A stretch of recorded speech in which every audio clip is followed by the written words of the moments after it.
इधर की कोचिंग में पढ़ाई। ठीक है, कोनो बात नहीं। रिजल्ट आपका लगता है कि अच्छा ही आने वाला है। ठीक है, प्रश्न है जो आप लोग दिए हैं आपके साथ में, क्या नाम था इनका? शुभम। शुभम, और एक और कैसे अमर। ना, अमर, शुभम, और ये क्या नाम है? शुभम, हाँ शुभम। ये भी बढ़िया प्रश्न दिए हैं। इससे पता चलता है कि आप लोग ठीक ठाक पढ़ते हैं, रिजल्ट अच्छा आने वाला है।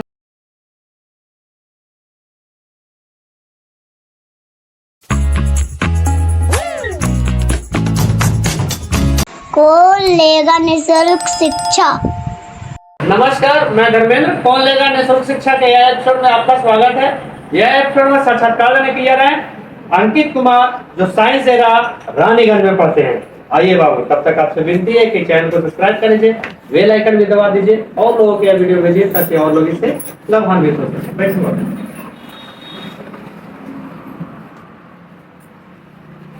कहाँ घर है बाबू आपका? चिकाटिया पंचायत। पिताजी का नाम बाबू? श्री सुधीर। पिताजी क्या करते हैं? फार्मर। माताजी? अरे लिखाई कहाँ होता है बाबू आपका? अभी तो वर्तमान समय में साइंस एरा में पढ़ाई कर रहे हैं। तो वहाँ से आप भी? क्योंकि ऐसा हुआ कि कोई एक दो कोचिंग में गए लेकिन संतुष्ट नहीं हो पाए वहाँ के पढ़ाई में। तो फिर साइंस एरा में आए तो फिर जहाँ पढ़े तो फिर लगा कि संतुष्ट हुई थी यहाँ पे। इस कारण से कितने बच्चे हैं वहाँ पे साइंस एरा में? विशेष रूप से आर्ट्स के जो हम कला संकाय के हाँ, कला संकाय के 10 से 12 विद्यार्थी हैं। बस इतना बढ़िया पढ़ाई फिर भी कम बच्चे? क्योंकि सुदूरवर्ती थोड़ा पड़ जाता है इलाका, थोड़ा इधर आगे है रानीगंज में। अरे सुदूरवर्ती कितना चाहते हैं? उतना भी सुदूरवर्ती नहीं है, लेकिन जैसे कि इमामगंज में कई कोचिंग है तो सभी बच्चे उस प्रकार के पढ़ने वाले नहीं होते हैं। तो इधर ही कला संकाय के अधिकतर विद्यार्थी तो सिर्फ पास होने के दृष्टिकोण से पढ़ाई करते हैं, तो इधर ही के कोचिंग में पढ़ाई। ठीक है, आप जितना पढ़े हैं थोड़ा सा हमको जानकारी दे दीजिएगा, है ना। हमारे पास कल आए हैं। आपके पास तो आने का मुख्य उद्देश्य यह था कि अपनी प्रतिभा का प्रदर्शन करना। अच्छा अच्छा। और आपके जो माध्यम से निःशुल्क शिक्षा दी जा रही है उसका लाभ प्राप्त करना। और इसके साथ साथ ये था कि कैमरा के सामने आकर के कि आगे भविष्य में भी जाए तो उस प्रकार का फील ना हो, उससे हो जाए, अभ्यस्त हो जाए। अच्छा, तो हम कौन लेगा निःशुल्क शिक्षा का, हम आपको नियम पहले बता देते हैं, है ना। 50 प्रश्न आप जो दिए हैं, है ना, इसको अगर एक प्रश्न पे आप जवाब देते हैं, एक प्रश्न, है ना, तो 1 माह का आपको लाभ है। ठीक है। दूसरा 2 माह का, तीसरा 3 माह का, इसी प्रकार से बढ़ते जाए, कोई दिक्कत। अब है का अपने प्रश्न को अगर विस्तार पूर्वक बताइएगा तो 13वां, 14वां और 15वां तीनों हम पूछेंगे, तो चिंता नहीं। हाँ, 13वां जो रहेगा बिहार से रहेगा, 14वां भारत से और 15वां विश्व से। ठीक है ना, कोई दिक्कत नहीं। 13वां में 2 साल, 14वां में 5 साल और 15वां में 10 साल। ठीक है, कोई दिक्कत नहीं। समझ गए सारा कुछ? चलिए तो स्टार्ट कर दे।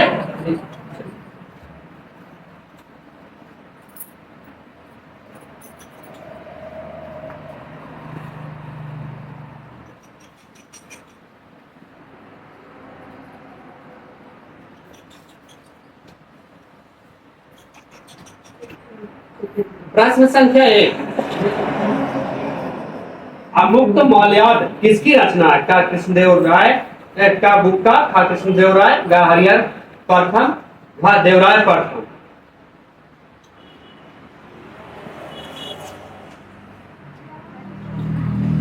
कृष्णदेव राय। कृष्णदेव राय।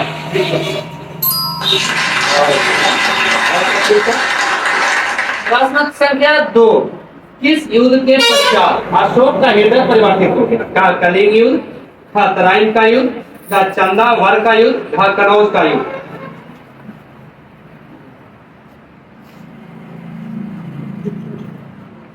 विकल्प का कलिंग युद्ध के पश्चात उनका हृदय प्रवृत्ति हुई। वाह वाह, ये हुआ क्या था उनको जी हृदय परिवर्तित हो गया कि भाई आओ मारना है। यानी विस्तार पूर्वक बताता हाँ हूँ। बताइए। मौर्य वंश के जो तीसरे शासक थे अशोक, हाँ जिन्हें मौर्य वंश का सबसे शक्तिशाली और शासक माना जाता है। बुद्धिमान शासक जी। हाँ, तो वो 268 बीसी पूर्व में राजगद्दी बैठे थे। तो 261 ईसा पूर्व में हाँ कलिंग के शासक हाँ महापरशुराम के साथ उनकी युद्ध हुई थी, जिसमें इनकी विजय तो हो गई थी। हाँ लेकिन ये अंदर से संतुष्ट नहीं थे, क्योंकि इस युद्ध में लाखों लाख रक्तपात हुए, लाखों लाख व्यक्ति मारे गए थे। इस रक्तपात को देख करके हाँ और मौर्य शासक अशोक का हृदय परिवर्तित हो गया और अंततः इन्होंने बौद्ध धर्म अपनाने का संकल्प कर लिया और इन्होंने जीवन भर अस्त्र शस्त्र नहीं उठाया। अच्छा उसके बाद अच्छा उन्हीं के नाम का अशोक स्तंभ है। जी जानकारी है। आज का राजकीय चिन्ह कहा जाता है। प्रश्न संख्या 3, आश्रम व्यवस्था में आयु को कितने भागों में बांटा गया है? का 2, का 3, का 4, का 6?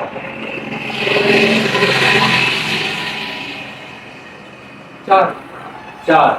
कौन कौन कैसा कैसा आयु में बांटा?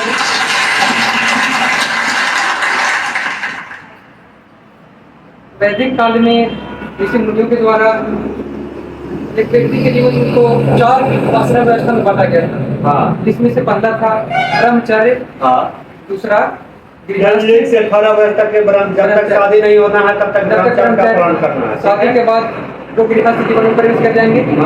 तीसरा व्यवस्था था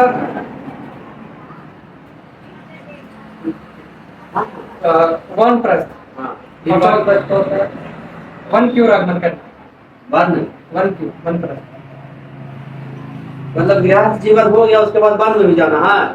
और पहले के जीवन की बात है ना, वैदिक काल की ये बात हाँ है। हाँ बताइए ना। और फिर अंतिम में है हाँ संन्यास का जीवन। अच्छा वन में जाने के पश्चात संन्यास का जीवन व्यतीत करना, अंतिम अवस्था। चलिए ठीक है। ब्रह्मचर्य का पहले पालन करो, फिर गृहस्थ का जीवन मतलब शादी ब्याह हो जाते फिर वन में चल जाओ, वन आगमन, उसके बाद संन्यास ले लीजिए। हाँ फिर संन्यास ले लीजिए। गंभीर समस्या है। तो बाल बच्चा कैसे रहता हो? सर गृहस्थ व्यवस्था में तो वो उससे आगे करके उसके बाद है वनप्रस्थ और गृहस्थ जीवन में उसके। चलो ठीक है बहुत बढ़िया। प्रश्न संख्या 4, अशोक का संबंध किससे है? का मौर्य वंश, का मुगल वंश, का हर्यक वंश, का शुंग वंश? अशोक का संबंध मौर्य वंश से था। अच्छा विकल्प का कहाँ पे शासक थे बाबा ये? कहाँ पे? ये तो भारत के शासक थे। उनका राजधानी कुछ होगा, जी क्षेत्र होगा, कहाँ कहाँ थे? जी यह सबसे पहले तो बता दूं कि मौर्य वंश के संस्थापक इनके दादाजी चंद्रगुप्त मौर्य थे, जो कि 322 ईसा पूर्व में मौर्य साम्राज्य की स्थापना की। और उन्होंने राजधानी जो बिहार की वर्तमान राजधानी है पटना, लेकिन उससे पहले इसका नाम पाटलिपुत्र होता, वहाँ इनके राज्य की राजधानी होती थी। और ये मौर्य प्रश्न संख्या 5, काला कानून किसे कहा गया? का समान व सेवा भर्ती अधिनियम, का साइमन कमीशन, का रॉलेट एक्ट, का मार्लो मिंटो?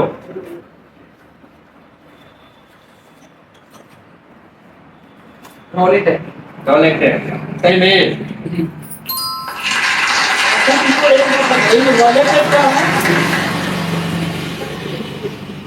रॉलेट एक्ट जो है हाँ ब्रिटेन के अधिकारी सिडनी रॉलेट के नाम पर पड़ा।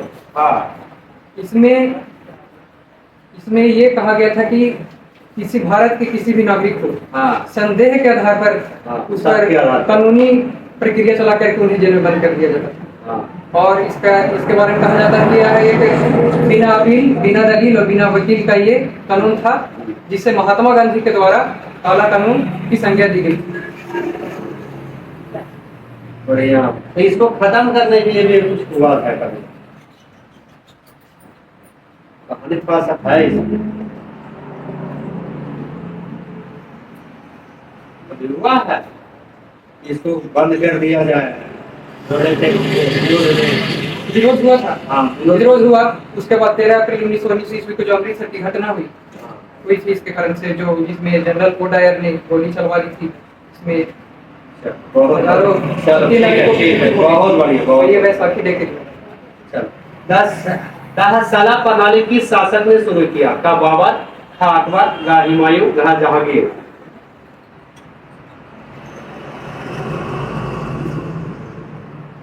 अकबर के बाद करने गया थी।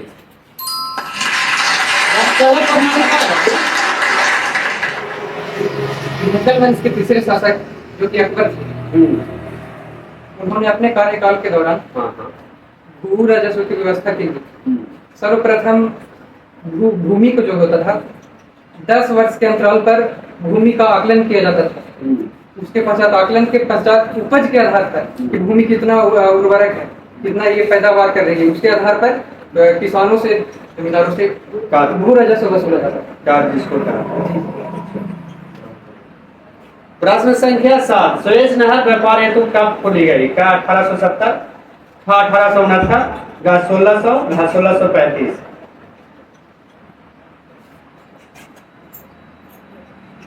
1869 ईस्वी।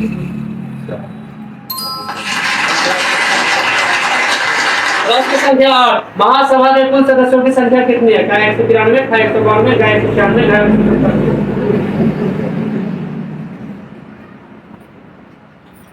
विकल्प का 193। ये महासभा क्या है? बताओ इसको।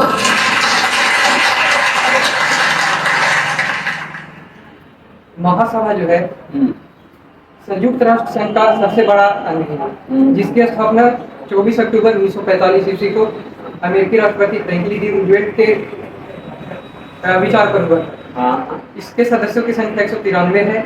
और महासभा के प्रत्येक वर्ष सितंबर में प्रत्येक वर्ष इसकी मीटिंग होती है, जिसमें भी अभी पिछले ही महीने में सितंबर में प्रधानमंत्री मोदी जी भारत का नेतृत्व किए थे। सितंबर में प्रत्येक वर्ष मीटिंग होती है। और इसके प्रश्न संख्या 9, 1975 राष्ट्रीय आपातकाल की घोषणा किस राष्ट्रपति ने की? है ना जी, यानी इमरजेंसी, है ना जी। का बीबी गिरी, का फखरुद्दीन अली, का डॉक्टर सर्वपल्ली राधाकृष्णन, का डॉक्टर जाकिर हुसैन?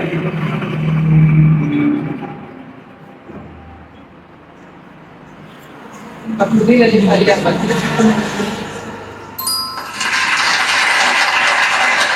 तो डॉक्टर जाकिर हुसैन जो बिहार के कुछ बने थे। जी बिल्कुल, बने थे बिहार के प्रथम मुस्लिम राज्यपाल बने थे ये। और इसी के पश्चात जब बिहार में इनका कार्यकाल खत्म हुआ राज्यपाल के तौर पर, इसके पश्चात भारत के तीसरे राष्ट्रपति बनाए गए, जो कि 1967 में बनाए गए थे और 1969 अपने निधन तक उस पद पर रहे। प्रश्न संख्या 10, भारत संयुक्त राष्ट्र संघ का सदस्य कब बना? का 1947, का 1945, का 1950?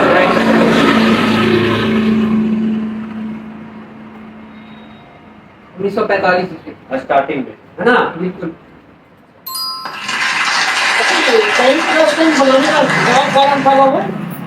संयुक्त राष्ट्र संघ बनाने का उद्देश्य यह था कि इससे पूर्व एक प्रथम विश्व युद्ध हुआ था, जो 1914 से 1918 ईस्वी में। इसके बाद 1939 से 1945 द्वितीय विश्व युद्ध हुआ था। तो भविष्य के लिए, आगे भविष्य में कोई युद्ध ना हो, इसके और अन्य देशों के बीच मैत्रीपूर्ण संबंध बनाए रखने के लिए इसका गठन किया गया था, ताकि भविष्य में ऐसा कुछ से परिस्थिति उत्पन्न ना हो। अभी रूस और क्या कहते हैं यूक्रेन के बीच जो युद्ध चल रहा है, जी चल रहा है, कुछ सीरिया है, ईरान है और एक देश और है इजराइल। इजराइल है ना। अभी जो युद्ध चल रहा है, इसका जो है इसका रोकथाम के लिए कर रहे हैं कि नहीं कर रहे हैं, इसके थोड़ा सा इस पर टिप्पणी कुछ आपका क्या करना चाहिए? जी, संयुक्त अभी जो पिछले सितंबर में इसका बैठक हुआ था महासभा का, उसमें इजराइल को भी और इसके अन्य जो युद्धरत हैं जो देश, उनको निर्देश दिया गया था कि इस युद्ध को आप लोग इसको कैंसिल बंद कर दिया जाए इसको, ताकि दोनों राष्ट्रों का इसमें कल्याण हो। क्योंकि इससे अधिक क्षति हो सकती है दोनों जैसे। क्षति तो हो चुका हुआ है। और इससे अधिक क्षति होगी ना अगर ये और आगे बढ़ता है। बहुत क्षति हो गया यूक्रेन को। जी मेरा मेरा मानना है कि युद्ध कहीं नहीं होगा, जी है ना। शांति से रहे, सब कुछ बढ़िया से रहे जी।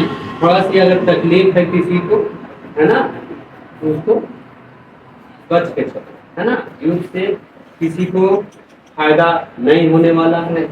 वो जीत कर भी उसका नुकसान है। युद्ध करना ही नहीं चाहिए, है ना। चलो प्रश्न संख्या 11, बिहार विधान परिषद में सदस्यों की संख्या कितनी है? क्या 287, हाँ 543, क्या 75, है इनमें से कोई नहीं। 75।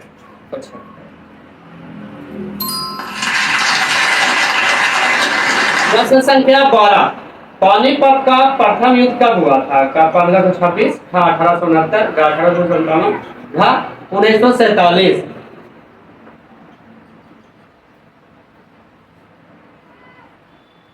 1526 ईस्वी। किसके और किसके बीच में हुआ था बाबू?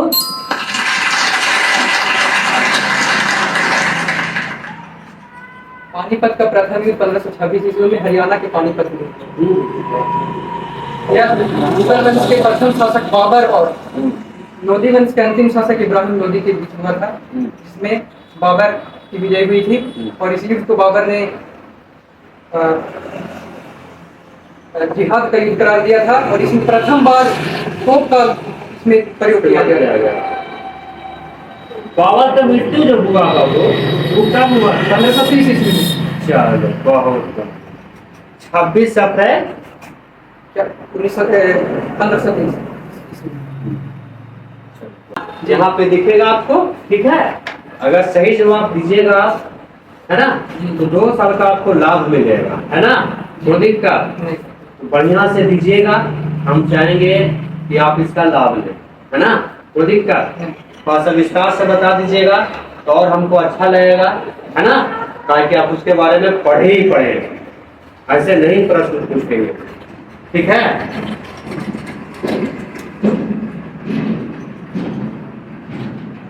नालंदा विश्वविद्यालय का स्थापना किसने किया था? का कुमारगुप्त प्रथम, हाँ समुद्रगुप्त, गा घटोत्कच, हाँ इनमें से कोई नहीं।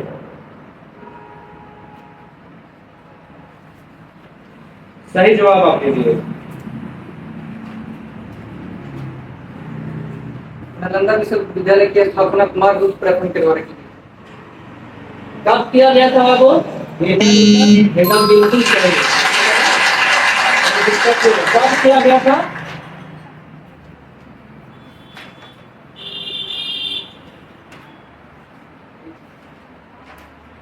उत्तर आपका सही है, थोड़ा सा व्याख्या पूर्वक बताइए, लाभ लीजिए। कब किया गया था?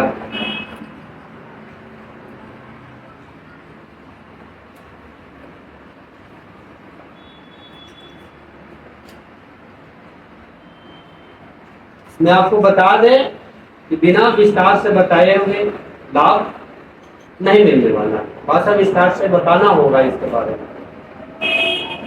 हम चाहेंगे फिर अंठेमानी आपको बता दिए। 6वीं शताब्दी ईसा पूर्व में इनके द्वारा स्थापना की गई। 6वीं शताब्दी ईस्वी में। हाँ? 6वीं शताब्दी ईस्वी में। ना एग्जैक्ट डेट इसका मालूम नहीं है। ये गुप्त वंश के शासक थे जिनकी स्थापना सिर्फ गुप्त के द्वारा की गई। ठीक है, हम समझ रहे हैं, सब कुछ सही सही है, लेकिन इसका स्थापना कब हुआ वो मैटर है ना। किसने बनाया? कुमारगुप्त ने बना दिया, कब बनाया वो मैटर है। नहीं ना, ईस्वी कहाँ हो गया?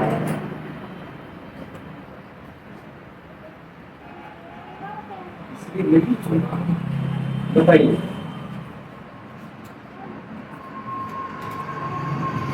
याद है?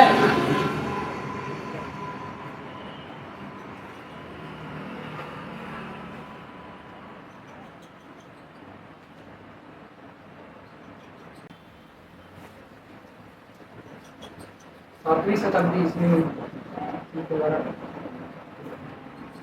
नहीं बाबू, आपका जो है, आपका जो लाभ मिल रहा है साल भर को ही मिल रहा है, ठीक है ना। यह प्रश्न बहुत इम्पोर्टेंट है, आपको दिखाना बहुत जरूरी है। देखो पढ़ो। नालंदा विश्वविद्यालय की स्थापना गुप्त वंश के सम्राट कुमार गुप्त प्रथम ने की थी। इसकी स्थापना 427 ईस्वी में हुई थी। ठीक है, कुमार गुप्त प्रथम को सातजित के नाम से भी जाना जाता है। इसका इतिहास हो गया। जो 427 है ये आप नहीं बता पाए। ईस्वी पूछ रहे थे आप? आज तो बता तो दिए तो ठीक है, वो दिक्कत पढ़ते हैं बढ़िया, कोई दिक्कत इसमें नहीं। लेकिन इस प्रश्न में आप थोड़ा सा अटक गए। हम नहीं चाहते हैं कि आप 2 वर्ष का लाभ ले पाए। ठीक है, साल भर तक आपको लाभ दिया जाता है। पढ़े थे इसके बारे में विस्तार पूर्वक। इसलिए ये सिलेबस का प्रश्न नहीं है, ये पढ़ना नहीं है। एनसीईआरटी आप जो भी देख लीजिएगा तो इसका इसके बारे में साधारण तौर पर जानकारी रखे थे।